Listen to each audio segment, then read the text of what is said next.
গণঅভ্যুত্থানের পরে আমাদের স্বপ্ন ছিল পরিবর্তন হবে। সারা বাংলাদেশে কোথাও তো পরিবর্তন হয়নি। এই আমাদের জেলা ঝিনাইদহের কোনো পরিবর্তন হয়েছে? টিপু স্যারদের মতন যারা আছে তাদের কোথাও দায়িত্ব দেওয়া হয়েছে? তাহলে শিক্ষার কিভাবে উন্নয়ন হবে? উন্নয়ন হয়নি। আমাদের জেলার সব থেকে বড় সমস্যা এই চিকিৎসা সমস্যা। যারা এমপি ছিলেন, মন্ত্রী ছিলেন, এই দিকে কেন নজর দেননি? কেন আমাদেরকে ঢাকায় যেতে হয়? আমাদের মায়েরা এই হাসপাতালে সিজার হয় না। কয়েকটা রোগী গিয়েছে আমার সাথে পরবর্তীতে যোগাযোগ করেছে যে এখানে সিজার হচ্ছে না। যিনি ব্রেন স্ট্রোক করেন তিনি এখানে চিকিৎসা পান না। তাহলে এই চিকিৎসার কোনো উন্নয়ন হয়নি। মেডিকেল কলেজের স্বপ্ন আমরা দেখছি, সব নেতা ছাড়া এই মেডিকেল কলেজ হবে না। যারা আমাদের নেতৃত্ব দিয়েছে এই 16 বছর, বিশেষ করে আমরা দেখেছি দুর্নীতিবাজ, চাঁদাবাজ, দখলদারিত্ব যারা করেছে তারা নেতৃত্ব দিয়েছে।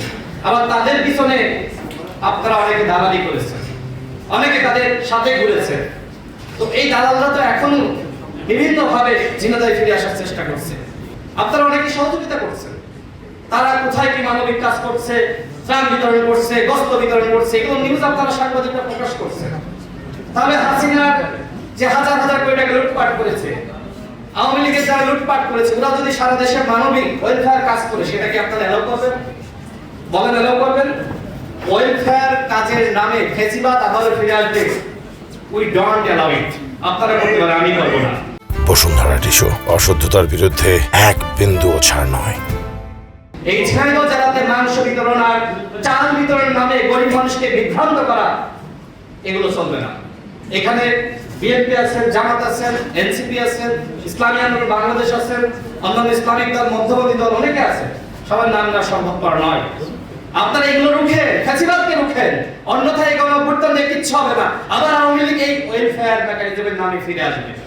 ওয়েলফেয়ার কে করবে? রাষ্ট্র করবে।